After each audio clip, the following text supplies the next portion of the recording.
Thank you for joining us here in the Retro Time podcast, hosted as always by your two favorite Y-Wolves, me and this other chump over here. Today, in the spirit of intellectual discovery, we will be reviewing the next 6 episodes of Adventure Time. What I want to know is are the Y-Wolves related to the Hug Wolves? No, and that is racist. Demonetized. Demonetized. We don't even monetize. Yeah, exactly. Seriously. Anyway. Good thing that we can just not worry about it. Thank you all for tuning in for another exciting episode of the Adventure Time Retrospective Podcast. Beautiful times here as we approach the next 6 episodes, and boy, we're still on the roll that we were on in the last episode. We have reached the end of Season 1 of Adventure Time. After this, we're moving straight into Season 2. Straight into Season 2, but man, Season 1, it's really good. Oh yeah, we'll do a season review at the end. Yeah, we should. But for now, let's get right into those episodes. We'll finish these off first. And we start off with Donnie. No, Donnie. No, Donnie, no. Jesus Christ. I can't stop. Alright. But, yeah. Okay, so in this episode, there's a jerk named Donnie he's the most tsundere plant monster you've ever seen. Yeah, he's grass golem. He's a grass jerk. Yeah, and they reform him and then unreform him to save the day. It's very morally ambiguous if you ask me. Like, later seasons, they get to some pretty intense ethical quandaries, but this one... Yeah, this is really where all the ethical quandaries stem from. This is sort of a metaphor for the whole series. I mean, really, when you really think about it on a deep level, like, it's sort of the happiness of one person, and not just, like, the general happiness, but the real emotional, like, thorough satisfaction of an individual versus the physical safety of many. Indeed. What do you choose? Finn makes the choice.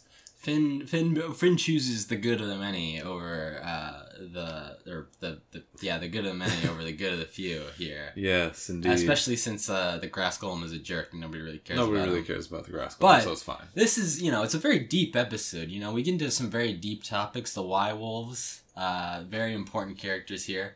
But they bring up this cycle of nature, this truly beautiful cycle of nature that Finn has gone upsetting and that he needs to learn from. Yeah. He has upset the natural order of things. It turns out that the obnoxygen gas emitted by the grass golem being such a jerk all the time stops the Y-Wolves from eating all the house people. And without that, long story short, everybody gets eaten by a cosmic owl. Yeah. That's a pretty good scene when he's down in the well and he just, like, rips off his fur and puts on the suit and has a suit underneath. He like grows a suit. Yeah, he grows a suit. He werewolf morphs into a suit and then he just rips the suit off. And then the voice is like, "We're Y-Wolves," and he puts on the glasses. It's so perfect. We're wolves driven by intellectual discovery and bloodlust. That's exactly it. It's pretty genius. Yeah, the Y-Wolves are the real heroes of the story. Mm-hmm. It's like, we're all gonna get eaten by the cosmic owl, but it'll sure to be fun till then. So it's gonna be a wild ride until then. So. They're totally up for it. It's like, we're gonna die, and that's great. The Y-Wolf, and the cycle. Yeah, like many of the other topics Adventure Time will get into, Y-Wolves are a very deep and philosophical deconstruction of nihilism. Just one of the many philosophical quandaries that Adventure Time tackles on a regular basis. Indeed. Also, it's a great show. It's a great, like, redemption arc for our boy Donnie. For Donnie, it's a great redemption and then fall from grace, forceful, and then betrayal and fall from grace. Our Donnie, he really he's got some interesting personality quirks, we'll say.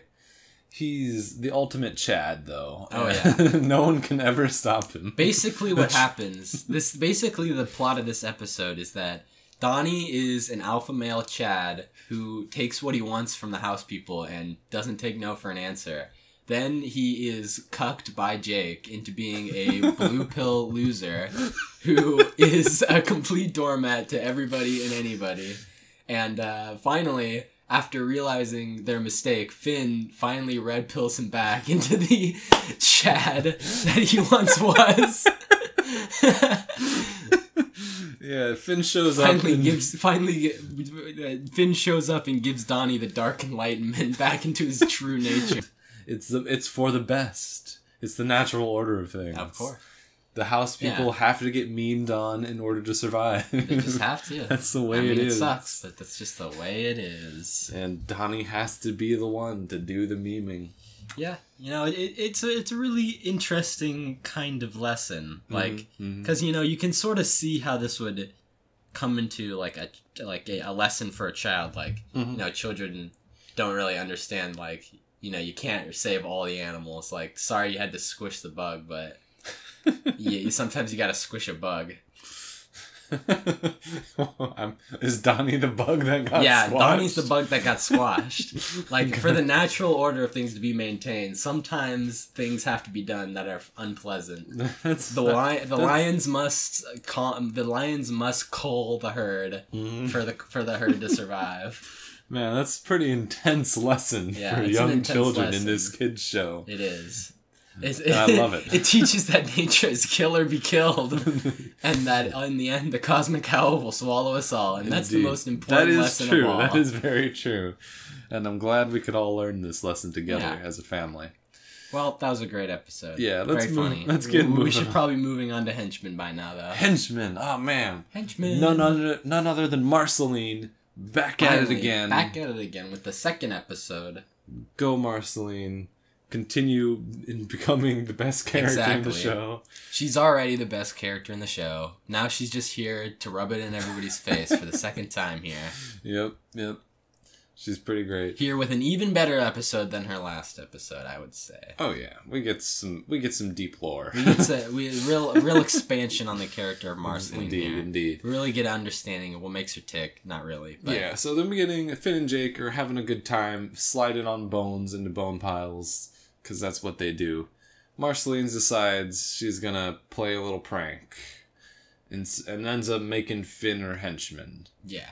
And throughout the episode, she's tricking him into thinking she's going to do something horrible, like eat a guy, or storm a castle with an undead army, or kill a plant. They'll kill a plant. And every time it's it's a trick, and everything's fine, Yep. and Marceline's a cool gal after all. Turns out, Marceline just likes memeing on people. Yeah. Crazy style. Crazy style. And that's what she does for the entire episode. That's what she does for the whole episode. It's just... Man, it's really good. I really like... Because, this is... After the first episode, we've only had the one exposure to Marceline. Mm-hmm. So, this is, like, the only actual character stuff that we're getting so far. But, yeah. Her actually, like, going around, like...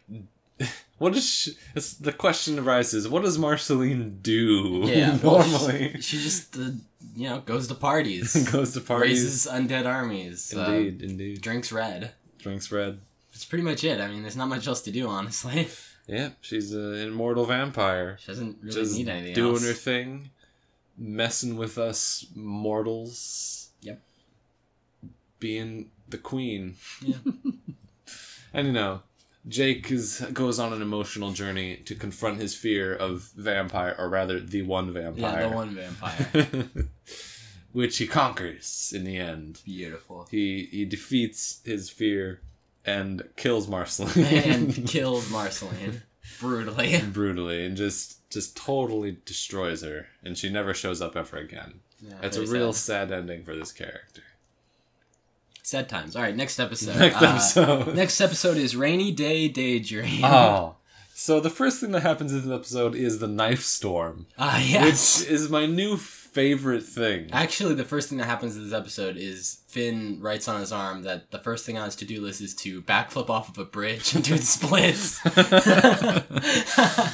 How does Finn survive this long? I don't know. He does a lot of backflips off of things. That is true. He just does that everywhere he goes. Yeah, pretty much. But yeah. But anyway, after that, the knife storm shows up. Plans are interrupted by the knife storm, which is just a bunch of knives falling from the sky. Which I love that, like, they can't just have a regular rainy day episode. They can't just, like, be like, oh, why would it? That wouldn't do anything. Yeah, like, Finn and Jake wouldn't stay inside for a little rain, so it's gotta be knife rain. It's rain time! They just have an adventure in the rain. Have an adventure in the rain. Oh, there's an episode later on that's like that. It's just a nice rainy mood episode that I love. But anyway, they decide they have to spend the day inside because so they don't get stabbed. Yeah. Jake suggests that because they can't go out adventuring, they should use their imagination, and Finn vehemently rejects this notion on account he doesn't want to find anything. What was the word? What was the word? It was the exact word he used. It was like dandy or something. He doesn't want to find any. Let's just cut to the chase. He doesn't want to find anything effeminate in his imagination. He doesn't want any of his latent homosexual urges to surface. That's what he's truly afraid of. Yeah, that's what he's really afraid of. Yep. It's all of the. I mean, and it's confirmed later when we get into his subconscious. But anyway, at the beginning, Jake lights the floor on fire by making it all lava because his imagination has come to life somehow. It's too powerful. Oh, we almost forgot that BMO is here. Oh yeah, BMO gets her first line. Gets his first line. He's a beautiful boy. He's a beautiful robot. He says, "Oh no, I'm dying," and then he dies. I'm dying. They don't rescue him from the lava. He dies in this episode. Rip. Luckily, he comes back. He's immortal. Yeah. But BMO, I love BMO so much. BMO's so good. They play a game. They play the worst game ever on BMO. What do you think about the stars in the sky? They're pretty cool. They're all right, I guess. What a great game. I wish. When does that come out on Steam? When does that come out on Switch? Yeah, when is that coming out on Epic Games Store? Oh, it's Epic Games exclusive, don't you know? Yeah. That's why. BMO, you money grabbing whore! But anyway, sorry to interrupt. Back to Jake's imagination setting the world on. He's like, I was just having fun with my imagination, and then things got intense. And he turned the entire room into a molten wasteland. Mm-hmm. So Finn and Jake must go on an adventure through their own house, while Jake imagines traps as they go through. To get to an imagination off switch that Jake has also imagined far away from them. Indeed. So obviously they gotta go. They just along the way we get some great encounters with things that only Jake can see. And also we get a mystic gauntlet and a bigger mystic gauntlet. Yeah. No, there's a better one over there. But yeah, I just love the encounter on the bridge up against the Riddle Master. Oh yeah, but Jake can't think of a riddle. He's in Jake's imagination, so there's no riddle. Indeed. And then also Finn just launches a missile at him. Just throws a missile at him, blows him up, gets covered in snakes. They get bitten by imaginary snake poison. Luckily, it was slow-acting imaginary poison, so they survived long enough to get to the imagination switch. Then he imagines an invisible monster that even he can't see. Oh, no. That was pretty good. Yep. But then finally, Finn hits the imagination off switch, finally. Mm-hmm. But it turns Jake into a loser. Indeed. He's just a normo. He's fully normified. Yep. What a normie. It is disgusting. He plays a continuous single note. It's like, why would I need any other notes? Exactly. And pretty much, peak normie behavior over here. I mean, I can't even see any different from any other normie. Indeed. Just another face in the crowd of normies. Yeah, like you go to a concert with a normie band and they just stand on stage like playing a single note. It's beautiful. It's actually kind of amazing. Yep. But Finn decides that this is not okay. Jake needs his imagination to be Jake. So he imagines his own Jake reactivation imagination switch in his own imagination. Indeed. Which, I mean, I guess that works. It's very powerful imagination this boy has when he accesses it. When he uses his true power. But as we delve into Finn's own mind, apparently, because he can't manifest his imagination in reality because he's not some sort of mystic god like Jake is. He's not a reality bending wizard. He's not a reality bender such as Jake, so he has to go into his own mind to use his imagination. Although the things in his own mind also apparently affect Jake in reality. Exactly. But only his imagination.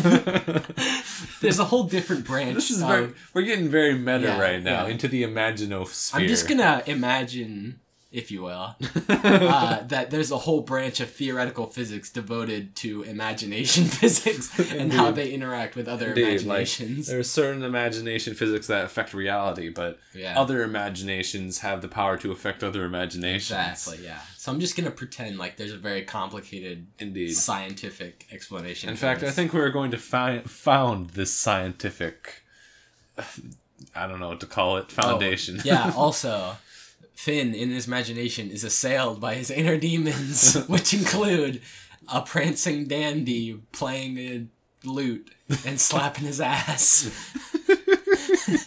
That's pretty much it. And like a weird little bug thing. I don't know what's going on with that guy. Yeah, trying to give him a doily. Yep. But anyway. Who claims to represent Finn's inner desire to be civilized. But luckily Finn slaps him away. And anyway, he defeats his imagination and reactivates Jake's imagination and saves the day. And saves the day. Good job, Finn. I mean, you know. You saved Jake from being a normie. And all is well. And the knife storm clears up. And what a horrifying world they live in, that knife storms are a thing. What a horrifying world that they live in where your imagination can suddenly begin warping reality and killing people. Oh, man. Did Jake imagine the knife storm from the beginning? Oh. Is this how it works? That would explain why he didn't just imagine it away. True. Like he could have. I guess he could have. Instead, he just imagined like an umbrella over the bridge. I don't know. I just love the idea of a knife storm. Yeah, it's just a fun idea. It's just the best idea ever. Yeah, I don't know who thought of that, but they're great. I love them. Knife storm. Alright. I'm just trying to imagine living in a world where occasionally knives fall from the sky, and you don't want to get caught outside. I mean, we already do live in a world where frogs occasionally fall from the sky. I mean, that's slightly different. Frogs are magic, but knives are deadly. I mean, theoretically, we could have a knife storm in real life if there was like some sort of knife emporium that was hit by a tornado or something. That would be a knife NATO. Don't be dumb. Well, you know, it's an entirely different phenomenon. The knife NATO would suck all the knives into the air, which would then disperse as a knife storm. Who would win in a fight, Sharknado or Knife NATO? Sharks weigh like 400 pounds, so I'm gonna say sharks somewhere. Knives are inanimate, so knives. Well, then they can't win at all because inanimate objects are not capable of. Well, they can't lose, can they? Yeah, they can. If they are losers, then they're losers. Anyway, as inanimate objects, they are deemed losers by me, and they can't say anything different, so they are. Moving right along. What's the next episode? What have you done? I didn't do anything. What's the next episode? Ba-dum-bum. Yeah. Comedy. Yeah, I'm gonna kill myself. But anyway, what have you done? Begins with Finn and Jake going to abduct Ice King. Which they do in a stunning reversal of events. Indeed. Where instead of Ice King abducting people, he is the abductee. Indeed. In this case. And it goes off without a hitch. Oh, yeah. For once, they have a plan that actually works. Indeed. They capture the Ice King, bring him back to Candy Kingdom, and where Princess Bubblegum is walking around in a plague mask. And disinfecting the area, Getting to some of my favorite bits of Princess Bubblegum's character just being really creepy and weird. This is Princess Bubblegum's biggest weakness is she actually is good. It's just that she seems really evil sometimes. She's too competent. Yeah, exactly. She's actually just too good at being good. Indeed. And she's so good, it's frighteningly good. And people take it as evil. But anyway, they capture the Ice King. Bubblegum's gonna make him wail in pain. Wail in pain. But first she's gotta go deal with some shit. Yeah, so apparently there's a meeting or something. Yeah. So Finn and Jake are set to look after the Ice King. So they have this whole prison scenario that they just sort of do. Yeah, you know, I don't know why Princess Bubblegum decided to delegate this to Finn and Jake. She could just have anybody else look at Ice King. Like, it's not like he's going anywhere. Who's gonna do it? Anybody. There's like a million people. Are there any competent people? You have like banana guards. What kind of a meme is that? Look, banana guards don't even exist yet. Banana guards may be not very good, may not be very competent, but Ice King is even less competent than the banana guards. I can't argue with that. And he didn't have his crown either, so. That's true. But anyway, Finn and Jake, they lock up the Ice King, but Ice King's going all Hannibal Lecter on them. And psychologically manipulating them. Psychological warfare. Indeed. Which he wins because he's just that good, the Ice King. Yeah, and Finn's really dumb. No, don't say it like that. Finn has a very strict moral code.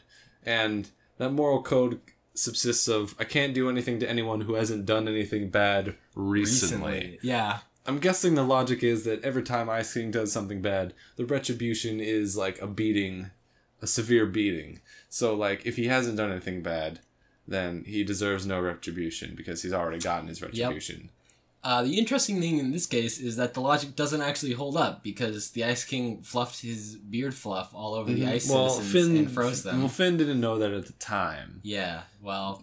as you remember, Princess Bubblegum neglected to explain this to them. She did not explain this to him. That was great. You know, that was a great phone call. You would think... I need you to go kidnap the Ice King and bring him to me right now. Yeah, I don't think she explained anything, dude. I mean... Finn could have just taken our word for it. I mean, it seems pretty obvious. But, you know, whatever. That we won't have an episode then. Anyway, Finn and Jake, they let the Ice King go. And then the Ice King runs off, and Princess Bubblegum finally reveals to them the purpose of why they need to make... Ice King wail in pain, which is the only thing that can cure the candy people of their ice fever or whatever it's called. Of course. So obviously this is something that's happened before, I guess. Yeah, it's in a book. It's in a book, so it's happened before. Ice King's just been fluffing his beard around for thousands of years, probably. Yeah, it's a problem. It's a problem. But they go to find. So Finn decides, okay, I'm gonna go. What does he say? I'm gonna go get those whales, without violence. This part is a little bit of a leap in logic. So he doesn't want to beat the whales out of Ice King. He just wants to trick them out of him. Indeed. Like, why not just beat him up? Oh, you can't beat up the Ice King. He's such a nice guy. But you do it all the time anyway. Just give him a pre-beating for his next crime. But he didn't intentionally do anything wrong. Come on, you can You can give him like a pre. He's gonna kidnap a princess eventually. Just beat him up in advance once, and give him a free pass for next time. It'll all even out. He gets one free princess kidnap without a beating. You know Finn. He's not one for thinking ahead. No, so he's got to coax the whales of pain out of Ice King, emotional style. Emotional style. So they go over to Ice King's house. They pretend to be his friend and then pretend to die. And this causes Ice King a great deal of emotional anguish. So much that his whales reach to the Candy Kingdom from his castle. Yeah, but only for 5 seconds. Then it's like, alright, well, that was a bummer. Yes. Alright, Gunter, get rid of his corpse. And that's the end of the episode. Yep. More or less. It's a pretty funny episode, which is the whole bit with Ice King in the prison and Finn and Jake watching him.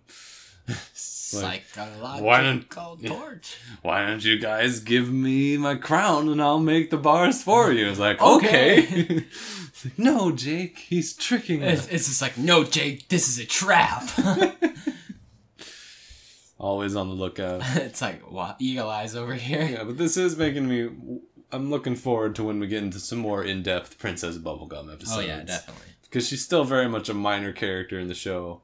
And hasn't really gotten her own real... Hasn't really gotten... Yeah. It does still follow this sort of Finn's journey arc thing. We'll talk about that near the end anyway. What's up with the next episode? His hero. His hero. Oh my god. Billy! He's the greatest warrior ever. A hero of renown. Who slayed an evil ocean. And Castle Edge came down. Oh boy. Billy! What a god. I love Billy. Billy, the goat! It's a shame he doesn't show up in more episodes. Yeah. I like His Billy. His time is unfortunately over, but Billy is the goat. He's so never cool. Never forget. Rip in peace. never, Press F for Billy. Never forgetty. Never forgetty. Rest in spaghetti.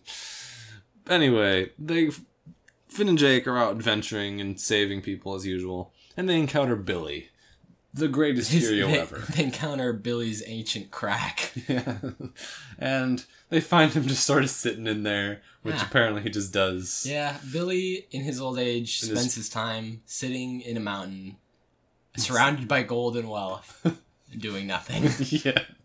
It's poetic. It's very poetic. It's a metaphor. But Billy says that, I don't beat up heroes I don't beat up villains anymore because it's just worthless. What there's always another bad guy and there's nothing you can do about it. That mini queen you just saved, she's probably dead. Yeah, probably dead. And so he says you can help out by just helping out non-violently in your community.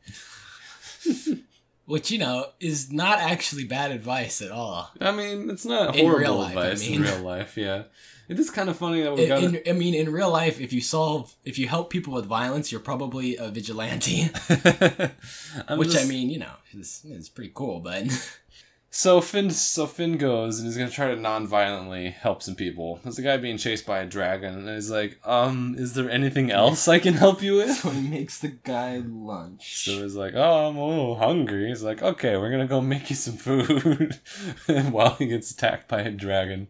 I love the way dragons look in this show, by the way. Yeah. They're just these weird snake blob things. Dragons. Those are dragons, alright. Dragons. By that we mean hideous worm monsters. Yeah, I mean, I'm trying to think of a time when like a stereotypical style dragon appears in the show. I can't really think of any. There's probably one somewhere. But it's kind of cool that they have their own thing that they just call dragons. But anyway, they decide to make some gruel for everybody. Which works out well originally. But Finn adds in some what's it called? Iron flesh potion or something? Stone flesh potion. Stone flesh potion, which turns everyone's to rocks. Yeah, which is awesome, and they should all be thanking him. But for some reason, everybody seems to have a problem with having rocks for skin. So they give up on that. They decide to help one of the guys who's had his hands so rockified that he can't be a cobbler anymore. They're going to help him be cobblers. And, man, and this episode is really weird because... Finn then has to cobble a shoe, and he does it perfectly, except for that he also adds a bunch of weapons into the shoe. Which are awesome. But for some reason, they don't want it. I don't know why. Indeed. This lady comes in, and she's like, I don't want weapons in my shoe. Like, why not? Yeah. That's the coolest thing. But anyway, so obviously they can't be cobblers. So then they try to be doctors. Which reminds me of a much, much later episode in like season 9 or whatever, where Finn goes. He also tries to be a doctor. And again he did not learn his lesson. And again he didn't do very good. He which is kind of you tried, Finn. You tried. It's all right. It's all right. We forgive you. Yeah. You probably should learn from your mistakes, though. He keeps on using magic nails on things. Like, dude, use another magic nail. It's like, yeah, I got like 3 more. You know what? The interesting thing about all these things are that if Finn had not been trying to defend these people and help them, he would have done it perfectly. I guess all he needed to do was, for the first one, all he needed to do was not add stone flesh potion. For the second one, all he needed to do was use a normal nail instead of a magic nail.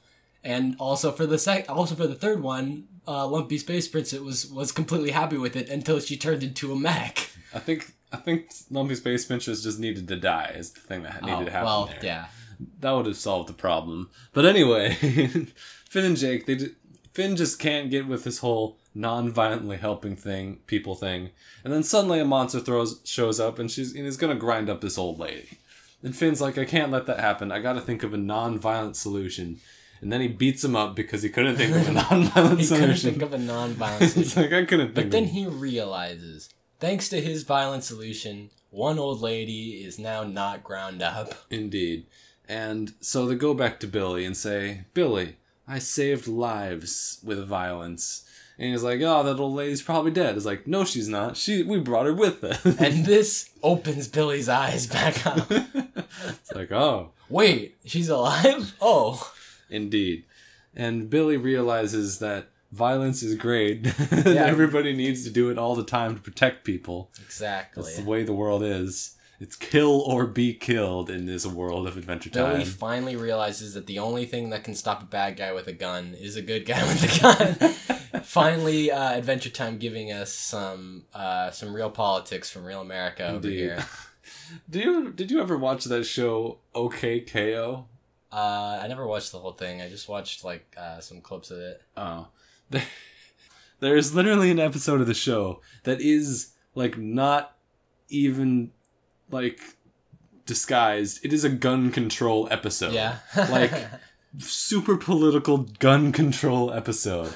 And if the show wants to have an opinion on gun control, that's fine. I'm just surprised that Cartoon Network was like, yeah, sure, have an opinion on gun control. That's okay with us. That's so bizarre that Cartoon Network is okay with this. Yeah, was it I don't know, did they just call it something different? So was it superpower control or something? The plot of the episode was this guy shows up with a skeleton ray, and he's selling people a device that turns people into skeletons. So they're literally the characters just turn into skeletons. Oh no, I'm a skeleton now, and they're running around. So the the plot is people are getting turned into skeletons, and everyone's buying these skeleton rays to turn people into skeletons to protect themselves from being turned into skeletons by other people who are buying skeleton rays. And the solution is just to ban skeleton rays. That is literally this. They go to the local congresswoman, and are you sure it's not the mayor? It'd probably be the mayor. No, in a cartoon. No, it is the local congresswoman. Do they have a letter writing campaign or something? I don't know. She's just this lady who has a sash that's local representative or something like that, and they tell her about these skeleton rays and convince her to ban the skeleton rays, and that's how it's resolved. It's you should go talk to your local congresswoman or something about banning skeleton rays. About banning skeletons. It is literally a gun control episode that is just in this show, and it's I'm surprised that no one's up in arms about it. I think it's kind of cool, but the fact that no one was you can't do this isn't allowed. Here's the thing. The way you describe it is most of the internet is far too stupid to understand something that subtle. You think it was too subtle? I think it flew under their radar hard. If you've seen the episode, there's no one person in the Cartoon Network exec team must have noticed this. There's probably one guy who noticed, or he's probably on board with it from the beginning, and he's the one who fast track it through. He's just yeah, guys, I checked this one out. It's all good. Don't worry about it. And they're okay, man, whatever you say. It's just it's really bizarre because it's super political, and it's right in your face with it. Unless there was a guy in there who was just it's our Second Amendment right to hold skeleton rays, I don't think anybody would notice. Because it's very close to that. As long as they never say the word gun. They never do say the word gun. Yeah, obviously. There's no way they would ever notice. They're too used to messages being "Don't use guns, kids." So even a smudge of subtlety that is it's the smudge on your window late at night that you can barely see. Even that smudge of subtlety will fool these people completely. because they are insane and also illiterate, and I hate them. But anyway, yeah, we got that's off track. That's enough about OKK. Yeah, it's a good show. It's an alright show. We were on gun control. That's right. The reason I remembered that is that show came back recently, and I've been watching it. It's pretty fun. Not my favorite. We'll talk about it sometime. Anyway. Yeah, whatever. Anyway, the point is, violence solves all your problems. Violence solves all your problems. The last episode is Gut Grinder. The last episode is Gut Grinder. This one, once again, tackling psychological problems of identity. Who am I? Why am I? Who am I? I am the Gut Grinder. Yeah, the Gut Grinder. Am I the Gut Grinder? The answer is yes to all these questions. In this episode, Finn and Jake go from town to town trying to find the Gut Grinder, who goes and eats everybody's gold. Yeah, that's what happens. But he is confused at every turn because everybody looks at Jake and says, "Run away! It's the Gut Grinder." But Jake's not the Gut Grinder. Right. You should have said, or is he? But, Wrong! Wrong! But Jake starts to doubt himself because that's the way he is. Jake, despite Finn never taking his eyes off him, and the Gut Grinder having been and left the places where they have gone, and Jake has never been before, Jake has somehow convinced himself that he is the Gut Grinder. Indeed. It's very strange. Yeah, and finally they go to a place that is not convinced that he's not the Gut Grinder. They lock him up, and Jake's like, "This is good, man. This is for the good of everyone. Grinder. I am the Gut Grinder." But then suddenly the real Gut Grinder shows up and beats the shit out of Finn, who is helpless to defend himself against this monster. Yeah. For some reason, this monster is really strong. It's too powerful. Powered by gold. So what happens is Jake is being pet. And because of this, he was being pet and also looking at the gold tooth.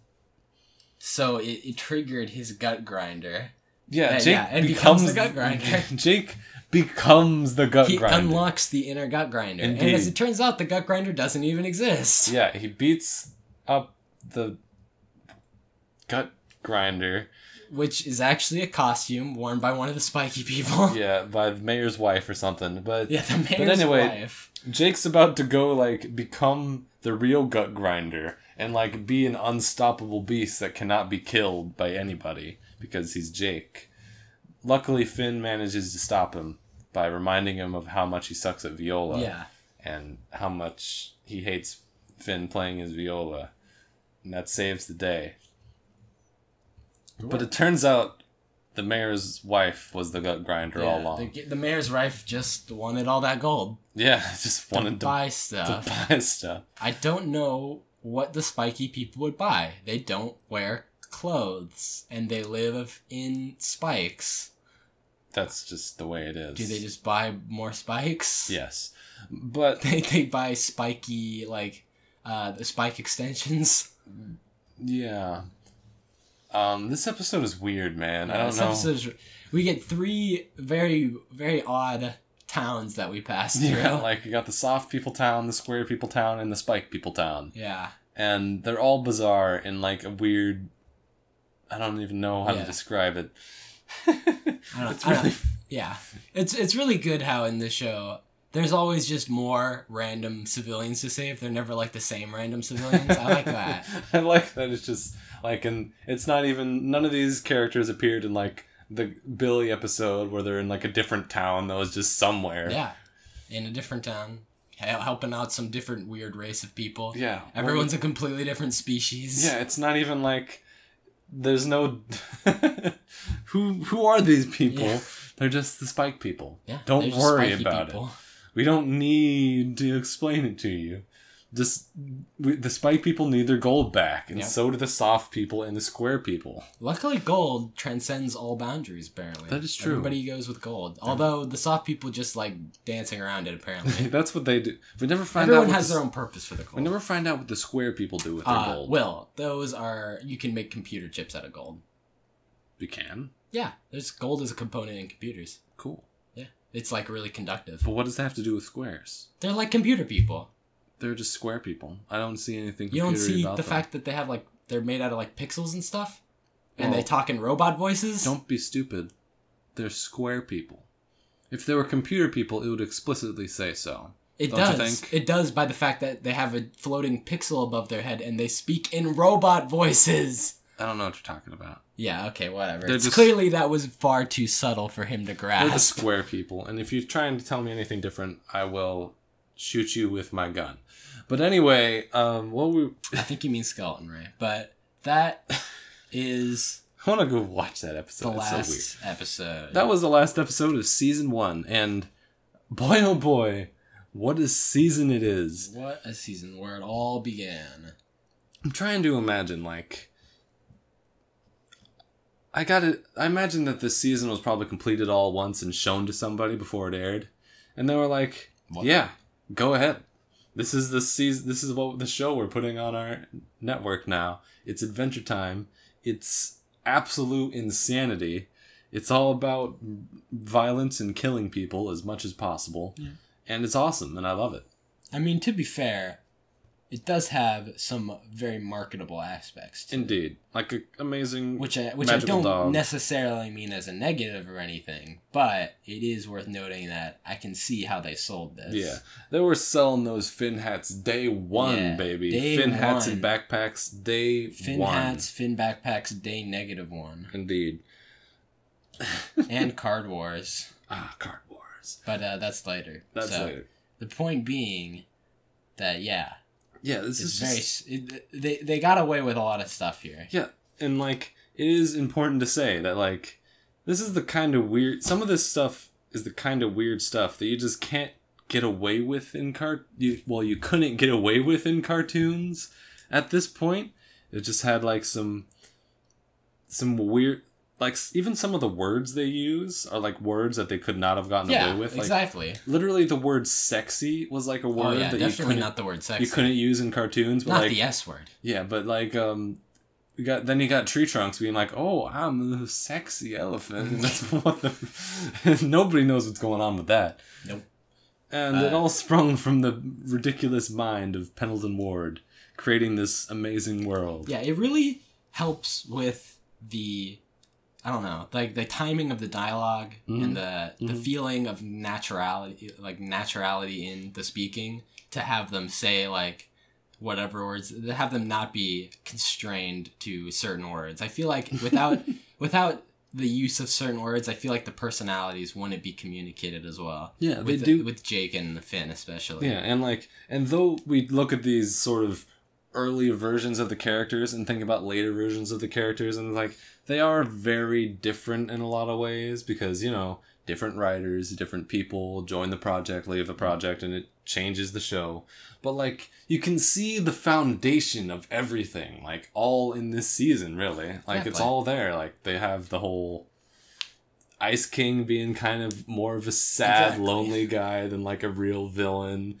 They've got, like, Marceline being actually nice. Marceline. Despite being a queen of vampires. We got the stuff with Bubblegum being, like, a little bit weird and a little bit creepy. Bubblegum is, established to be, like, a mad scientist sort. Yeah, and we got, like, you know, I really like the idea, like, the thing with Finn. Like, he starts out, he's like a 12-year-old kid, and, like, the show grows with Finn. And in these early seasons, we have, like, is he 12 or 13? He's like 13 or something. Yeah, something like that. We have, like, the 13-year-old boy's view of this magical world, and as he grows older, the show itself matures along with him as he, like, perceives, like, he sees Princess Bubblegum just as this, like, basically this perfect magic princess character, and as time goes on, as he, like, sees more dimensions in the world, he understands that these characters have more depth than what we see right now. Exactly. And I really like that aspect of the show. It really, like, it's kind of impressive when you think about it. Yeah. It's pretty good. Yeah, and it's, like I said, the foundation, like, you know, as things get, even as things get different, you can see, like, it's not unexpected. Like, you know, it's like, they would go, like, something happens, it's like, that makes sense. It's never not the world of Ooh. We never, like, go to something, the world of Ooh never changes so much that it's like, oh, like, the original show never would have done something weird, like, something like this. Like, there's a dungeon train later. There's, like, a bunch of weird, crazy stuff that just happens, and it all fits into this world that they've created already. It's already all there, just waiting for us to go out and discover it in season 2. And I want to discover more about this world. I want to see everything this show has to offer. It makes me want to, like, just sit down and binge watch this entire show. But then that would take a while. That would take a while, and I think it's more fun It's more fun this way. Delayed gratification. That's the way you gotta go. That's the way you gotta go. But yeah, great show. 10 out of 10. I love it. I love it. Season 1. Yeah, pretty dang good. Pretty freaking good. And the thing that is most interesting about Adventure Time is that season 1 is really, really good. It's really, really good. Everybody loves it. It's funny. Season 2 is even better. And you're about to get your socks rocked off. Oh, yeah. We got some crazy stuff coming up. Let me look at this book. Let me look at The Tomb. The Tomb, the Grimoire, the Enchiridion. Let's see what we got in here. Over here. Oh, boy. Just looking at these episode titles. The memories. Oh, my God. Slow Love. I'm terrified to get to that episode. That one was fucking weird, man. Anyway.